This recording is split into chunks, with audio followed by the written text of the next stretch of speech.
हम क्रांति चाहते हैं। अगर क्रांति नहीं चाहते तो आज़ादी की लड़ाई से हिस्सा क्यों लेते? तो क्रांति सिर्फ हथियार से होती है क्या? काकोरी कांड के शहीदों का स्मरण करने का मतलब ये है क्या सिर्फ हथियार से ही होती है?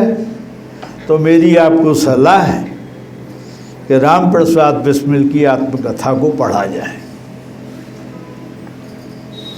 साथियों, जब गांधी जी ने असहयोग आंदोलन वापस ले लिया तो जो लोग थे जिन्होंने स्कूल कॉलेज छोड़ दिए थे गांधी जी के आह्वान पर, उनके सामने एक समस्या खड़ी हो गई कि अब हम क्या करें। आज़ादी का कोई वैकल्पिक मार्ग चुने, क्योंकि मांगने से तो कुछ मान नहीं रहे, तो एक वैकल्पिक मार्ग चुनने की योजना बनाई गई, जैसा साथियों ने बताया। लेकिन आज़ादी की लड़ाई का मुद्दा क्या हिंसा और अहिंसा ही थी क्या? अगर आप बिस्मिल की आत्मकथा को पढ़ें तो उन्होंने क्या कहा कि इनकलाब लाने के लिए, क्रांति लाने के लिए मजदूरों, किसानों, छोटे लोगों को संगठित करना पड़ेगा। आज़ादी संभव नहीं है न उसे पाना न उसे बचाना अगर हिंदू मुस्लिम भाईचारा नहीं होता है तो। और उन्होंने उदाहरण दिया, राम प्रसाद बिस्मिल जी ने, पंडित राम प्रसाद बिस्मिल जी ने अशफाक उल्लाह खां का, तो मैं उसकी पुनरावृत्ति नहीं करना चाहता। एक बात पर सब लोग बराबर थे कि आज़ादी के बाद जो ढांचा बना है, देखिए आज़ादी की लड़ाई में बड़ी दिक्कतें थी, हिंसा हिंसा ही नहीं थी। अगर हिंसा हिंसा होती तो 9 अगस्त 1942 को तो गांधी ने डू एंड डाई का नारा दे दिया था, करो या मरो का नारा दे दिया था। तो मुख्य चीज़ हिंसा हिंसा ही मुख्य चीज़ नहीं थी। मुख्य चीज़ थी कि आज़ादी किसके लिए। मैं आपको एक उदाहरण देता हूँ। 1936 में पंडित जवाहरलाल नेहरू जब लखनऊ कांग्रेस के अध्यक्ष चुने गए तो उन्होंने ये फरमान दिया कि वैज्ञानिक समाजवाद होना चाहिए, उत्पादन के साधनों पर, संचार के साधनों पर, वितरण के साधनों पर राज्य का कब्जा होना चाहिए, नेशनलाइजेशन होना चाहिए। तो आप यकीन करिए कांग्रेस वर्किंग कमेटी के आधे सदस्यों ने रिजाइन दे दिया। क्यों दे दिया? सरदार वल्लभ भाई पटेल ने दे दिया, विट्ठल भाई पटेल ने दे दिया, डॉक्टर राजेंद्र प्रसाद ने दे दिया, राजगोपालाचारी ने दे दिया, घनश्याम दास बिरला ने दे दिया, जमुना दास बजाज ने। क्यों? उन्होंने कहा कि नेहरू जो है आज़ादी की, हमारी तो लड़ाई आज़ादी के लिए, वो आज़ादी के बाद की बात करने लगे। क्रांतिकारी आज़ादी के बाद की भी बात करने लगे थे। काकोरी कांड के अमर शहीद के बाद, जैसा साथियों ने कहा कि हिंदुस्तान सोशलिस्ट रिपब्लिकन एसोसिएशन बनाई, उसमें समाजवाद जोड़ा गया कि आज़ादी की, काहे की आज़ादी, आज़ादी किसके लिए है? समाजवाद के लिए आज़ादी। ये हमारे साथियों ने जोड़ा। मैं आपका अधिक समय नहीं लूँगा, मैं एक बड़ी मोटी सी बात कहता हूँ कि मजदूर की लड़ाई या किसान की लड़ाई लड़ी नहीं जा सकती है। हम कहते हैं बहुसंख्यक गरीबों की लड़ाई लड़ते हैं। समाजवाद का मतलब है बहुसंख्यक आबादी का राज्य, शोषण विहीन समाज व्यवस्था की स्थापना। बहुमत की अलग अलग अवधारणाएं हैं। हम कहते हैं, जो क्रांतिकारियों के अनुयायी हैं, समाजवाद के अनुयायी हैं, बहुमत गरीब, औद्योगिक मजदूर, खेतीहर मजदूर, गरीब किसान, मंझला किसान, बड़ा किसान, मध्यम वर्ग, कर्मचारी और तो और जो देशभक्त व्यापारी हैं वो भी, इनका बहुमत होता है। इनके लिए नीतियां बननी चाहिए। ये समाजवाद का सरोकार है। एक विचारधारा कहती है कि धर्म के आधार पर नीतियां बननी चाहिए।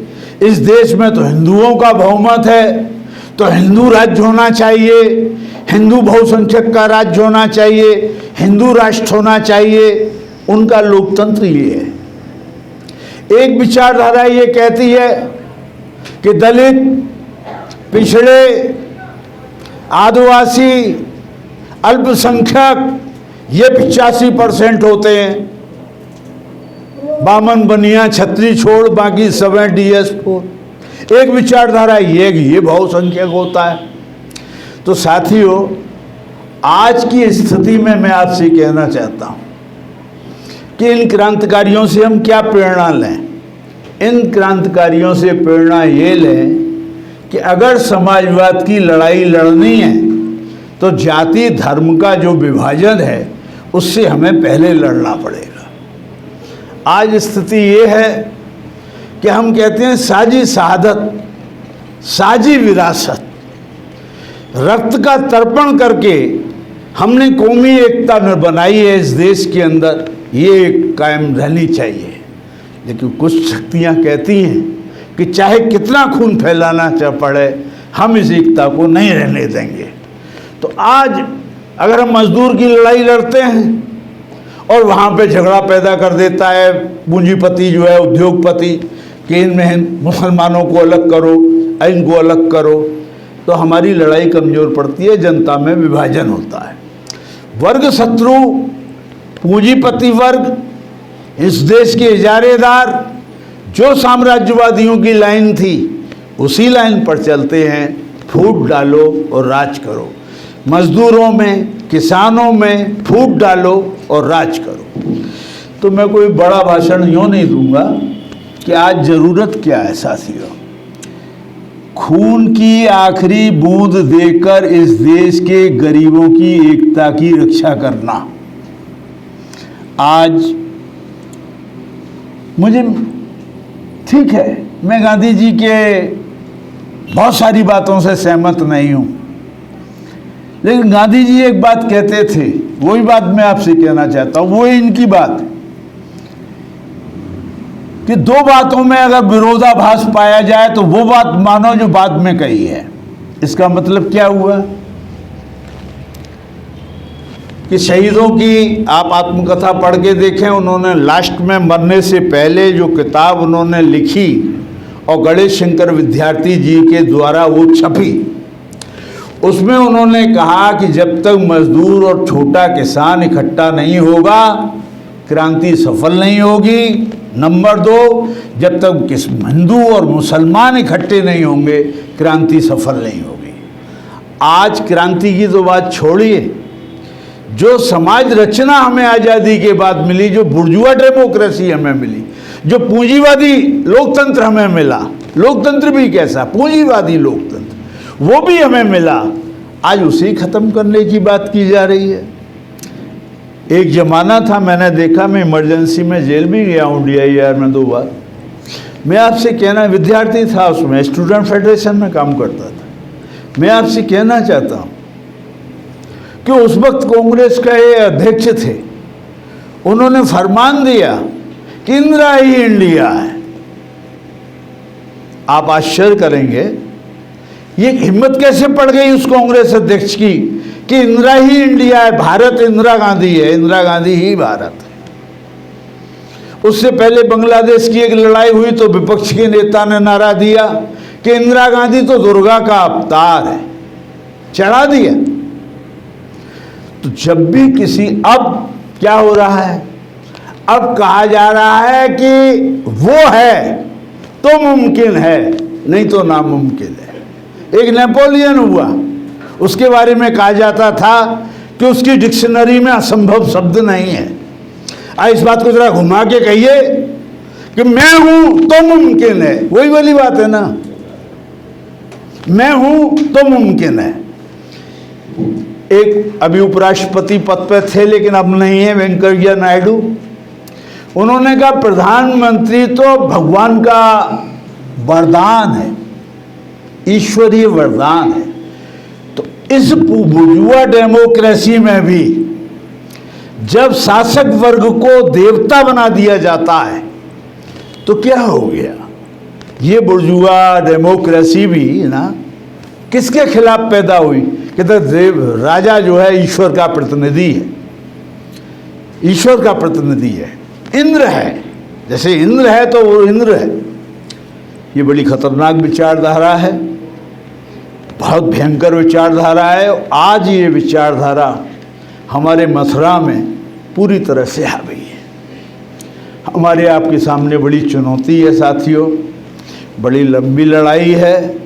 और ये लड़ाई सिर्फ भाषणों से, मीटिंगों, बहुत ज़रूरी है ये सब करना, लोगों को जगाना। आज हिंदू मुस्लिम सिख ईसाई हैं आपस में भाई भाई नारा लगाना इतना बड़ा खतरा हो गया है, आसान नहीं है, कठिन हो गया, आप खुद महसूस कर लेंगे। तो क्या होता जा रहा है इस देश को? हम कहते हैं साजी शहादत, साजी विरासत, जिंदाबाद जिंदाबाद। वो कहते हैं नहीं नहीं, आप पंडित राम प्रसाद बिस्मिल की बात करो, वो तो ठीक है, हिंदू हिंदू भाई भाई, ठाकुर रोशन सिंह भाई, राजेंद्र लाहिड़ी भाई, अशफाकुल्ला भाई नहीं, हिंदू हिंदू भाई भाई। साथियों, देश की राष्ट्रीयता का आधार खोखला होता जा रहा है। अगर धर्म के नाम पर कोई देश जिंदा रहता तो पाकिस्तान क्यों टूटता? भाषा पर टूट गया। वरना मैंने अपने जीवन में देखा है कि उसे पूर्वी पाकिस्तान कहते थे ढाका वाले को, इसको पश्चिमी पाकिस्तान कहते थे। हमने उसे लड़ाई होते हुए देखी है बांग्लादेश की, हमने नया बांग्लादेश बनते हुए देखा है। बहुसंख्यक कौन है बंगाल में, बांग्लादेश में? मुसलमान। एक क्यों नहीं रह पाए? उनका भी एक दिन, एक ही किताब, जो इस्लामाबाद के मुसलमानों का रुझान, वही ढाका के मुसलमानों का ईमान, फिर वो एक क्यों नहीं रह पाए? एक देश क्यों नहीं रह पाया? टूट गया, एक धर्म का होते हुए भी टूट गया। और भारत ठीक है, बुर्जुआ डेमोक्रेसी है भारत, उसके पास ये मिसालें थी साजी शहादत की। आज आप देख लीजिए अपने देश को, बहुत कुछ भी कमियां हैं, लेकिन सिक्किम भारत का अंग बना। सिक्किम की आबादी में बहुसंख्यक कौन है? बौद्ध। पांडिचेरी भारत का अंग बना, फ्रांस के कब्जे में था। गोवा में कैथोलिक बहुसंख्यक हैं, भारत का अंग बना। तो इस तरह से भारत जैसे भी है अपनी अपनी भौगोलिक स्थायित्व को बनाए हुए है, लेकिन जो मजहब के आधार पर मुल्क बना जिन्ना साहब का, धर्म के नाम पर जो देश बना जिन्ना साहब का, वो तो टूट गया। तो सावरकर ने ये कहा, देखिए हिंदुस्तान की 1857 की क्रांति पे दो लेखकों ने बड़ी किताब लिखी ब्रिटिश काल में। एक थे विनायक दामोदर सावरकर और दूसरे थे पंडित सुंदरलाल, जिनने भारत में अंग्रेजी राज लिखा। पंडित सुंदरलाल के मैंने दर्शन किए हैं। फिर क्या हुआ? 1857 की बात करने वाले दामोदर सावरकर को क्या हो गया? क्योंकि 1857 में हिंदू और मुसलमान मिलकर एक राष्ट्रीयता का निर्माण कर रहे थे, हिंदुस्तानियत की आवाज़ उठा रहे थे, अंग्रेज के खिलाफ लड़ रहे थे। और बाद में क्या हुआ? सावरकर ने कहा मुझे जिन्ना के पाकिस्तान से कोई प्रॉब्लम नहीं है, मेरी प्रॉब्लम तो इनसे है जो बराबर, जो अस्वाभाविक एकता की बात कर रहे हैं, हिंदू मुस्लिम भाईचारे की बात कर रहे हैं। मेरी समस्या इनसे, मुझे जिन्ना से कोई प्रॉब्लम नहीं है। तो चाहे मुस्लिम राष्ट्रवादी हो, चाहे हिंदू राष्ट्रवादी हो, ये न साजी विरासत को मानने वाले हैं, न ये साजी शहादत का सम्मान करने वाले हैं। हमारी आपकी जिम्मेदारी बढ़ गई है। तो हिंदू हैं, मैं भी हिंदू हूँ, आप भी हैं, कोई ना कोई, हम सब किसी न किसी संप्रदाय से जुड़े हैं। कोई शाक्त संप्रदाय से, कोई शैव संप्रदाय से, कोई पुष्टि मार्ग से, कोई फला मार्ग से, कोई शिया संप्रदाय से, कोई सुन्नी संप्रदाय से, कोई निरंकारी संप्रदाय से, कोई अकाली संप्रदाय से, सब संप्रदाय से जुड़े हैं। लेकिन हम सब सांप्रदायिक नहीं हैं। सांप्रदायिक कब होते हैं हम? जब हम कहते हैं मेरा धर्म, मेरा संप्रदाय सबसे श्रेष्ठ है और सबको उसके नीचे रहना चाहिए, तब हम हो जाते हैं सांप्रदायिक। हम हिंदू हैं मगर हिंदूवादी नहीं हैं। हम पुरुष हैं लेकिन हम पुरुषवादी नहीं हैं। जब हम पुरुषवादी हो जाते हैं तो इसका अर्थ ये है कि हम सामान्य आदमी नहीं, हम राजनीतिक आदमी हैं, हम सभ्यता विरोधी हैं, प्रकृति विरोधी हैं, जब हम पुरुषवादी हो जाते हैं। तो हिंदू होना तो ठीक है, आप हिंदू अपने आचरण पर चलते रहिए, लेकिन हिंदुत्व की बात जब आप करते हैं, हिंदूवाद की बात आप करते हैं, तो आप साजी शहादत और साजी विरासत के खिलाफ खड़े होते हैं। और आज इस देश में यही वातावरण बन गया है साथियों। मैं अधिक आपसे कुछ नहीं कहना चाहता, बस मैं इतना कहना चाहता हूँ कि हम अपने अपने तरीके से काम कर रहे हैं। समाजवादी लोक केंद्र, समाजवादी अड्डा या और भी तमाम तंजीमें, हमारी एक तंजीम है ऑल इंडिया सांप्रदायिकता विरोधी कमेटी, वो आज की नहीं है। ये आज़ादी के तत्कालवादी पर महात्मा गांधी और जवाहरलाल नेहरू के नेतृत्व में ऑर्गेनाइज हो गई थी। और हमारा एक ही काम है, जितने भी इस ख्यालात के लोग हैं उन सबको साझे मंच पर इकट्ठा करना, क्योंकि आप जानते ही हैं हमारा मथुरा जो शांति का केंद्र है। आप देखो, कृष्ण भगवान के नाम से हमें जानता है सारा संसार, दुनिया जानती है श्री कृष्ण के नाम से। मतलब कृष्ण भगवान में इतनी ताकत थी, जैसे उन्होंने कंस को मारा था वैसे ही वो जरासंध को भी मार सकते थे। लेकिन जब कंस के ससुर जरासंध ने हमला कर दिया तो क्या वो उसका मुकाबला नहीं कर सकते? वो तो भगवान थे, कर सकते थे। फिर वो क्यों चले गए मथुरा छोड़कर? उनने कहा कि मेरे चक्कर में ये मेरी जनता, ये मेरे ब्रजवासी जिनके साथ मैंने अपना बचपन गुजारा है, जिनने मेरे लिए हर काम किया है, ये रक्त हिंसा रक्तपात के शिकार बन जाएंगे, नफरत के शिकार बन जाएंगे। तो उन्होंने अपना रणछोड़ नाम रख लिया और मथुरा छोड़ के चले गए। अब उन्हीं के नाम पर, और एक और बात बताऊं आपको, मुसलमानों की बात, अकबर बिहारी जी का प्राकट्य कब हुआ? बांके बिहारी लाल के दर्शन करके आए, बड़ी भीड़ बता रहे हो, कब हुआ उनका प्राकट्य? क्या किसी हिंदू राजा के राज में हुआ? जब अकबर सीकरी का सुल्तान था, राजा था, तब हरदास जी ने बांके बिहारी जी का प्राकट्य किया था। औरंगजेब पर आरोप है, उसने तो अपने बाप को भी जेल में डाल दिया था कंस की तरह। औरंगजेब पर आरोप है, लेकिन यह भी सच है कि उसने दाऊ जी के मंदिर को 100 बीघा जमीन दान में दी, उसी औरंगजेब ने दी। तो साथियों, इन बातों को लेकर आज वातावरण को खराब किया जा रहा है। हम लोग जो क्रांति के रास्ते पर को मानते हैं, हम जो क्रांतिकारियों के आदर्श को मानते हैं, हम जो इस देश में धर्मनिरपेक्ष लोकतांत्रिक समाजवाद लाने की बात करते हैं, हमारे आपके हर आंदोलन के सामने एक बड़ी चुनौती है।